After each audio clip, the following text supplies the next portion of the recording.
L'anime commence en montrant une compétition de parcours entre deux équipes dans les ruines d'un bâtiment abandonné à Tokyo.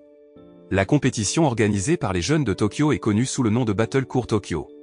Contrairement aux compétitions de parcours, qui sont généralement organisées dans divers obstacles de la ville encore praticables, ce jeu se déroule sur des ruines de bâtiments recouvertes de mousse et au milieu d'inondations ou de flaques.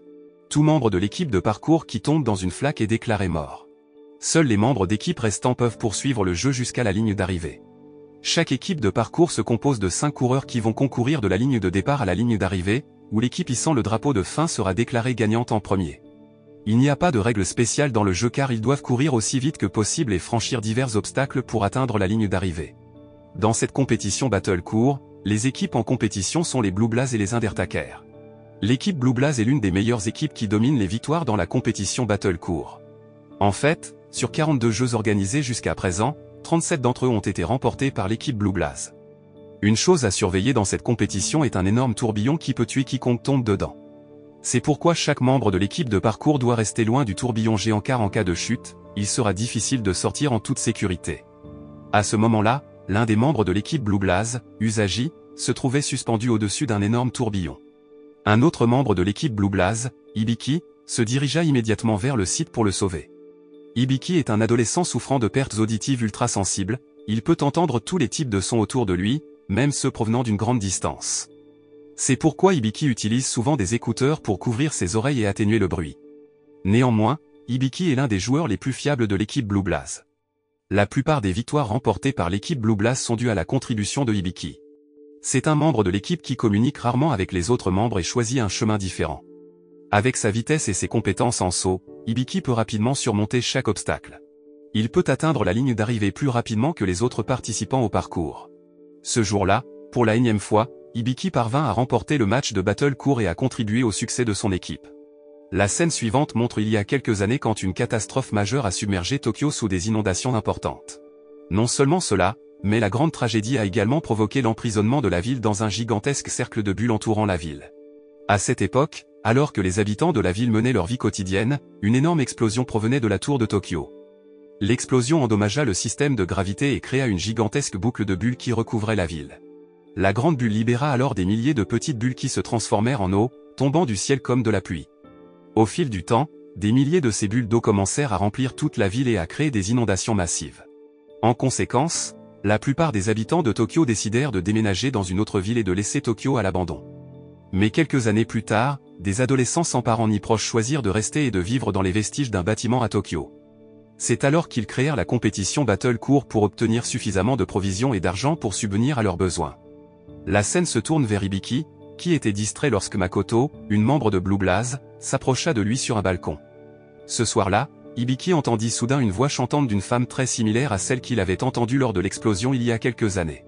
Curieux du son du chant, Hibiki se dirigea immédiatement vers la source du son en bateau, qui s'avéra être de la tour de Tokyo. C'était un endroit assez dangereux car il y avait un énorme tourbillon sous la tour de Tokyo, qui était également fragile. Hibiki grimpa lentement jusqu'au sommet de la tour pour trouver la source du chant. Mais malheureusement, il échoua dans son saut et tomba accidentellement dans un énorme tourbillon. Dans cette situation, il ne put pas résister au courant du tourbillon et fut presque aspiré au fond de l'eau. Heureusement, une jeune fille émergea mystérieusement du sommet de la tour de Tokyo et plongea dans le tourbillon pour le sauver. Peu avant que Hibiki ne perde conscience, la fille tira son corps à la surface et le ramena au bâtiment. On ne sait toujours pas qui était cette mystérieuse fille ni d'où elle venait, mais quelque chose d'étrange se produisit lorsqu'elle toucha le corps d'Hibiki. Une partie de son corps fut écrasée lorsqu'elle entra en contact avec un autre être humain. Elle se transforma en bulle. Peu de temps après, Hibiki reprit conscience. Il fut choqué de voir l'apparence de cette étrange fille devant lui. Après cette rencontre, le leader de l'équipe Blue Blaze, Shine, vint chercher Hibiki, et ils décidèrent tous deux d'emmener la mystérieuse fille avec eux. À leur arrivée à la base, la fille mystérieuse se comporta de manière étrange et sauvage, comme si elle n'avait jamais compris la civilisation ou les connaissances. La fille parlait également rarement et ne savait pas comment communiquer avec les autres. Shine et les autres membres de Blue Blaze décidèrent de s'occuper d'elle et de lui donner le nom d'Uta. À partir de ce moment, ils commencèrent à enseigner à Uta les bases comme parler, marcher correctement et manger avec des couverts. Avec le temps, Uta se rapprocha lentement d'Hibiki car elle passait plus de temps avec lui. Hibiki, qui préférait habituellement être seul, la laissait le suivre partout et était plus tolérant envers son comportement étrange car il devait la vie à Uta. Une nuit, Uta demanda à Makoto de lui lire un livre d'histoire, et par hasard, Uta choisit un livre d'histoire sur les sirènes et le monde de la mer. Après avoir entendu l'histoire, Uta commença à penser qu'elle était une sirène qui avait sauvé un prince, Hibiki. Cela la rapprocha encore plus d'Hibiki, et ils passèrent toujours du temps à explorer ensemble. Ils apprirent même sur le phénomène des gigantesques bulles et la catastrophe explosive qui avait frappé Tokyo quelque temps auparavant. Ils espéraient pouvoir trouver une solution à la catastrophe. Non seulement Uta se sentait à l'aise avec Hibiki, mais Hibiki lui-même se confia à elle et voulut partager son passé avec elle. Pendant ce temps, il n'avait jamais raconté beaucoup de choses sur sa vie aux autres. D'une manière ou d'une autre, il sentit que c'était bien de le dire à Uta. Il lui raconta qu'au moment de la grande catastrophe, lui et sa famille étaient dans la tour de Tokyo, qui était l'épicentre de l'explosion. Mais miraculeusement, il avait survécu à la grande explosion même si l'explosion avait tué tout le monde dans la tour, y compris sa famille. Après lui avoir raconté sa vie, Uta invita Hibiki à pratiquer le parcours. Hibiki réalisa qu'Uta avait un potentiel énorme en parcours. Elle rattrapa soudainement son niveau en années de parcours et put même le surpasser. Hibiki, émerveillé par les compétences d'Uta, se sentit confiant qu'il pouvait lui faire confiance pour devenir l'un des membres de l'équipe de parcours de Blue Blaze. Le soir venu, les membres de l'équipe de parcours Undertaker s'infiltrèrent soudainement dans la base de Blue Blaze et kidnappèrent Makoto alors que les autres membres étaient absents. L'équipe Undertaker était une équipe de parcours qui se reposait souvent sur une technologie avancée dans chaque compétition battle court qu'ils disputaient. Chaque membre de l'Undertaker avait une chaussure particulière qui pouvait les faire s'envoler haut dans les airs pour qu'ils puissent faire des sauts plus longs que les autres participants qui comptaient sur leur capacité physique. L'équipe Undertaker diffusait également constamment leurs matchs de battle court sur les réseaux sociaux, ils en tiraient donc parti avec les diffusions en direct et les sponsors qu'ils faisaient. L'équipe Undertaker était une équipe qui rivalisait avec Blue Blaze à chaque finale de la compétition battle court. Cependant, l'équipe Blue Blaze restait la plus puissante dans la compétition battle court, avec un taux de victoire très élevé. Par conséquent, l'équipe Undertaker décida de kidnapper Makoto pour défier Blue Blaze à les affronter avec Makoto comme enjeu dans ce match. Shine et les autres membres de Blue Blaze n'avaient d'autre choix que d'accepter le défi pour avoir une chance de sauver Makoto. Contrairement aux jeux habituels, dans celui-ci, Hibiki et les autres risqueront toutes leurs compétences pour ramener Makoto. Le lendemain, tous les membres de l'équipe Blue Blaze, y compris Uta, qui participera pour la première fois au jeu, se dirigèrent vers le site de la compétition. Une fois arrivés à la ligne de départ et tous les participants prêts, le match battle court entre Undertaker et Blue Blaze commença. Au début du jeu, deux membres de Blue Blaze, Usagi et Isozaki, furent battus par des membres d'Undertaker, obligeant l'équipe Blue Blaze à poursuivre le match avec trois membres restants. Hibiki, Uta et Kai tentent de rester concentrés dans la compétition et de faire face aux obstacles pour remporter le jeu. Malheureusement, en plein milieu du match, l'équipe Undertaker tricha à nouveau en les piégeant dans un énorme tourbillon. Face à la crise, Uta décida de continuer le jeu seul avec ses compétences de saut en parcours extraordinaires. Uta se déplaça légèrement et rapidement comme si son corps était déjà fondu avec chaque bulle. Étrangement, elle chantait une chanson très familière à l'oreille de Hibiki chaque fois qu'elle sautait d'un obstacle à un autre.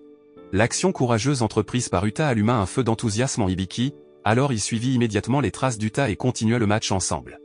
Uta et Hibiki tentèrent de rester concentrés pour surmonter les obstacles qui se dressaient devant eux. Tous ceux qui regardaient le jeu en direct au bord de la piste furent stupéfaits par les sauts qu'ils faisaient. Voyant l'équipe Blue Blaze se relever, l'équipe Undertaker ne resta pas immobile et laissa immédiatement tomber divers obstacles. Heureusement, Uta et Hibiki franchirent chaque barrière rapidement et continuèrent de courir vers la ligne d'arrivée. Enfin, alors qu'ils étaient presque arrivés à la ligne d'arrivée, Hibiki demanda à Uta de lui tenir la main pour qu'il puisse la lancer sur le toit et remporter le match. Même si elle savait que c'était dangereux, Uta sacrifia volontairement ses mains pour sauver Makoto.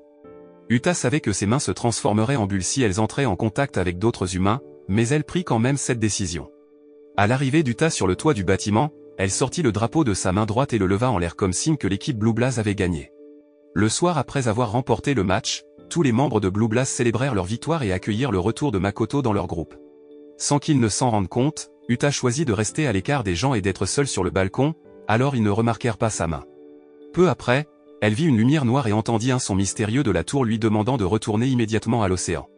La voix continua à dominer son esprit jusqu'à ce qu'elle se réveille soudainement après l'appel de Hibiki qui lui offrit un collier. Après avoir reçu le cadeau, Uta et Hibiki furent choqués par l'énorme pluie de bulles et le ciel sombre. Makoto vérifia immédiatement les données de l'équipement de détection météorologique dans l'ordinateur et dit aux autres membres que la possibilité d'une pluie de bulles était un signe d'une catastrophe plus grande. En même temps, Hibiki attrapa la main d'Uta, et il fut surpris d'apprendre qu'une des mains d'Uta s'était transformée en bulle. Il réalisa alors qu'Uta était la créature qui venait de la bulle et que la bulle était en colère parce qu'elle n'était pas retournée immédiatement d'où elle venait. En tenant le collier du cadeau d'Hibiki, elle quitta Hibiki et les autres, car ils avaient découvert sa véritable identité. Voyant Uta s'enfuir, Hibiki essaya de la suivre et de la ramener. Mais il tomba soudainement dans une flaque d'eau. Shine, qui vit l'incident, sauva immédiatement Hibiki avec une bouée et le ramena à la base. Cependant, Hibiki ne pouvait toujours pas laisser partir Uta, alors il était déterminé à retourner à la tour pour ramener Uta. Shine et Kai réalisèrent que c'était dangereux, compte tenu de la puissante tempête de bulles. Ils essayèrent d'arrêter Hibiki, mais il insista pour partir. Il pensait qu'il devait la vie à Uta et était convaincu qu'Uta avait fait un grand sacrifice pour leur équipe. Se rendant compte qu'ils ne pouvaient plus changer la vie d'Hibiki, les autres membres de Blue Blast décidèrent d'accompagner et d'aider Hibiki jusqu'à la tour de Tokyo. Une fois que tous les membres furent prêts, Hibiki et les autres se dirigèrent précipitamment vers la tour même s'ils réalisèrent qu'ils devraient traverser un obstacle difficile. Heureusement, grâce à leur travail d'équipe et à leurs compétences en parcours, ils parvinrent à surmonter chaque obstacle et à atteindre la tour de Tokyo. Cependant, à leur arrivée sur les lieux, ils furent choqués par l'émergence de deux puissants vortex gravitationnels, ce qui rendrait difficile leur montée dans la tour. Peu de temps après, Shine apparut soudainement derrière eux et offrit de les guider jusqu'au sommet du bâtiment. Shine avait été l'un des grands athlètes de parcours, mais il avait été contraint de prendre sa retraite après avoir perdu l'une de ses jambes dans un match. Avec des années de leadership et d'expérience en parcours, Shine pouvait facilement franchir chaque obstacle et ouvrir la voie à Hibiki et aux autres. Même Shine sacrifia volontairement ses jambes prothétiques pour pousser Hibiki jusqu'au sommet de la tour de Tokyo. Atteignant le sommet de la tour, Hibiki vit à nouveau les ombres des gens qui étaient là avant l'explosion. Hibiki se vit enfant, debout au sommet de la tour avec sa famille et d'autres personnes. Avant l'explosion, le petit Hibiki avait entendu le son du chant d'Uta et avait vu une bulle approcher sa main derrière la vitre. La bulle était l'incarnation d'Uta, qu'il avait sauvé au moment de l'incroyable explosion. Après avoir vu toutes les ombres, Hibiki trouva Uta prisonnière à l'intérieur d'une bulle. Une silhouette d'ombre noire qui ressemblait à Uta continuait de tenir la main d'Uta comme si la silhouette ne voulait pas qu'elle parte. Cependant, lorsqu'Uta réalisa qu'Hibiki était pris au piège à l'intérieur de la bulle rouge et qu'il essayait de la récupérer, Uta lâcha la main de la silhouette noire. Elle sortit alors de sa bulle et sauva immédiatement Hibiki du lieu car la silhouette noire provoqua simultanément une explosion qui fit s'effondrer la tour. Hibiki courut vite pour éviter la poursuite des bulles rouges tout en continuant de tenir Uta dans ses bras. En conséquence, le corps d'Uta commença à se transformer en bulle. La bulle parvint miraculeusement à détruire la bulle rouge et la gigantesque bulle qui avait entouré la ville de Tokyo. Alors qu'Hibiki emmenait Uta en sécurité, le corps d'Uta commença lentement à se désintégrer et à se transformer en bulle avant de disparaître définitivement. Hibiki ne put s'empêcher de pleurer en voyant la personne qu'il aimait tant partir, tout en continuant de tenir le collier qu'il avait offert à Uta. De manière inattendue, les bulles émanant du corps d'Uta pouvaient être la solution au désastre de l'orage de bulles qui menaçait Tokyo. Le lendemain, la situation à Tokyo s'améliora progressivement, et le système de gravité revint à son état d'origine. Il n'y avait plus de gigantesques tourbillons en divers endroits et plus de bulles qui provoqueraient des inondations au milieu de la ville. Hibiki et tous les habitants de Tokyo reprirent leurs activités normales, aux côtés des ouvriers du bâtiment qui commencèrent à réparer les dégâts à Tokyo. La morale que l'on peut tirer de cet anime est que la manière de rendre hommage aux grands sacrifices faits par d'autres personnes est de veiller à ce que leur sacrifice ne soit pas vain.